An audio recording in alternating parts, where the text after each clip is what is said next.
that people who are more in touch with their future selves, like it feels real to you, they tend to make better decisions in the present. So we all tend to engage in something called temporal discounting. It's where you undervalue future rewards for the sake of poor decisions in the present. I love this subject so much, and I don't talk enough about it probably. So before I get into it, go watch Danielle's video. It's spot on. It's amazing. And because she's a friendship coach and an amazing one, she's focusing on how to build friendships based on being like really kind of anchored by or driven by your future self. I want to give some examples of how that's played out in my life. I've absolutely been doing that for a while. I didn't even know that's what I was doing, but that's what I was doing. And that's one of the reasons why I enjoy so many things in my life, is because I was looking out for that future self, being like, what would future self do? Also, go check out her podcast, Friends Forward podcast. I've been on it before. It's amazing. Anyway, I love her. So before I get into the examples of the friendship thing, I also want to say that this is really important, I believe, for people who have a lot of trauma and who are dealing with that trauma.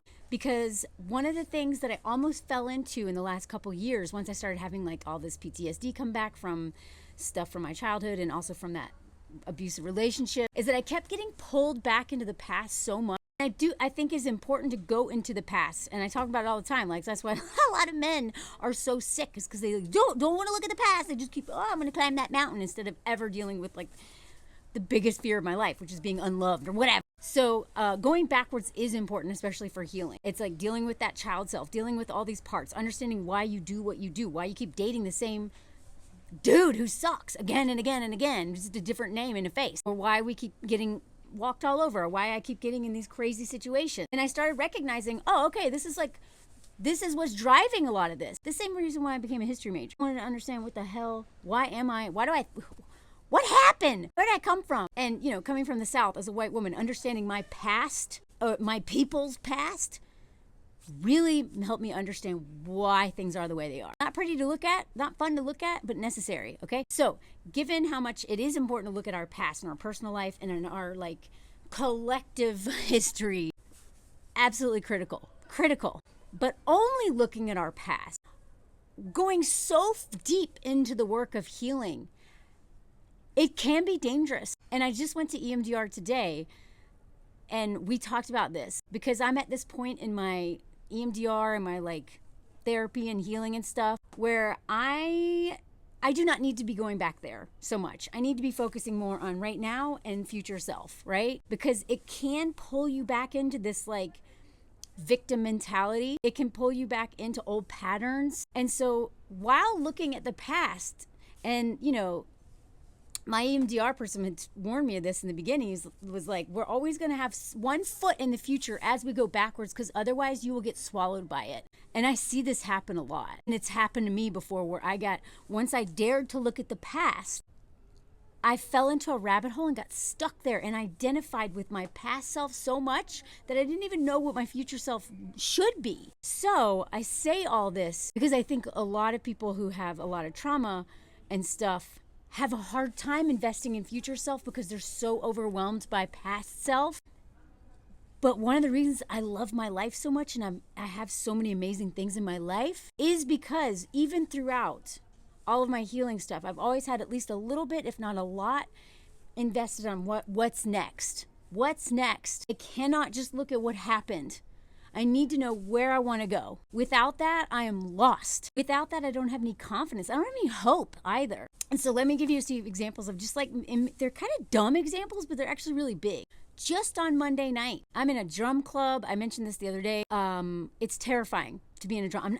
Drums, it's like something I just learned, right? And also doing that in another language. And even though I can speak okay one-on-one with people, when I get in a group environment, I go into oh my God. I go into deer in the headlights mode, especially when I'm called out in front of a lot of people, especially if I'm teased. And the last time I went to drum club, I was teased by the teacher, but I didn't know what he was saying. I was and then it froze. So not only did I not know how bad the teasing was, what it was about, but everyone was looking at me. And so of course I'm going to assume the worst. Then I can't defend myself. I can't give it back to him, right? In my own language, I could be like, oh yeah, blah, right? But in French, I'm like, and I started to cry, but I held back my tears because then I didn't want to be like the girl who's so sensitive, she cries in front of class. But anyway, the next Monday didn't go.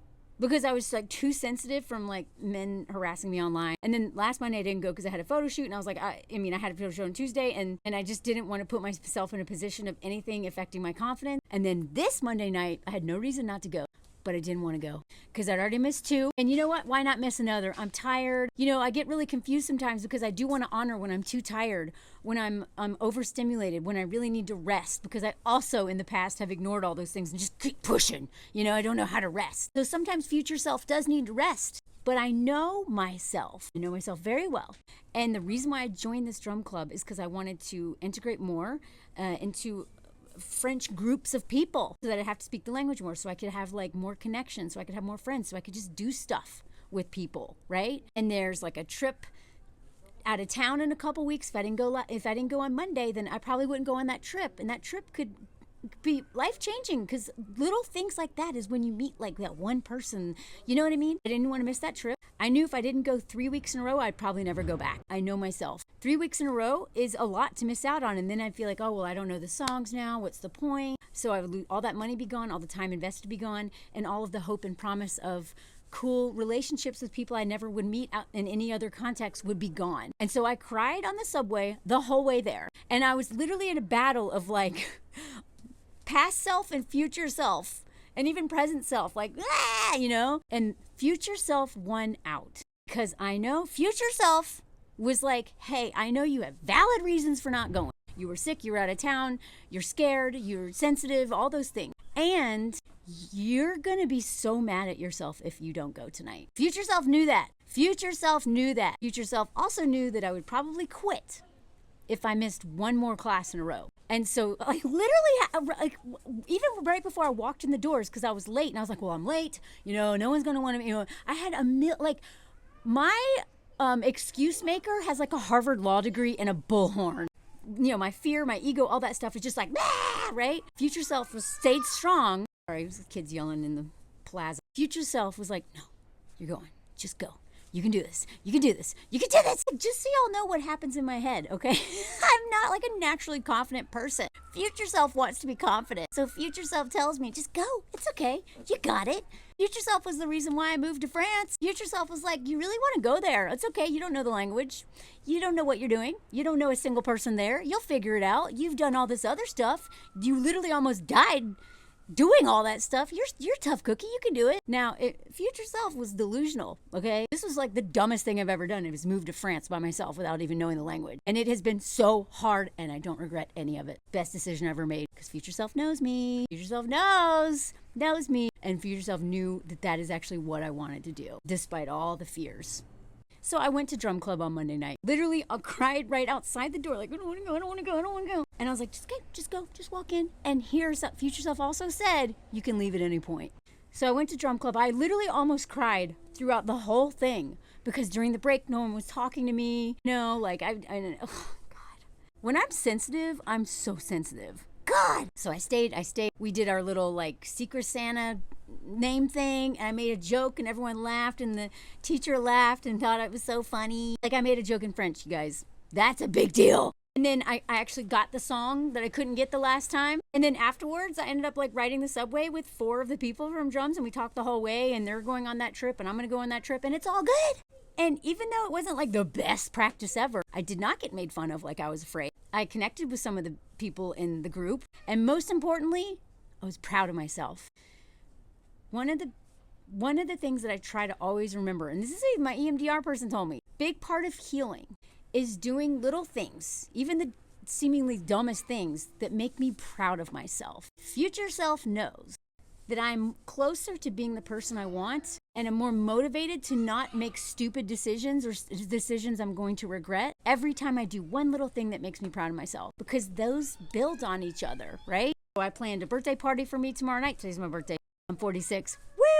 Last weekend I went on a trip. Like, I do things all the time that I don't want to do. Even they're fun things. I'm like, I don't want to do it. I'd rather just sit home and watch TikTok. I make myself do it because future self knows me so well. And future self gives me that little pep talk. Every single good decision I've made in my life was guided by future self. That doesn't mean I ignore past self. It doesn't mean I don't honor all the fear and all of the like trauma responses and stuff. I can still honor those and still take guidance from future self. I don't know if this helps. This is a really long way of saying it's important to go backwards and look at our past, but only if we're also connected to our future self at the same time.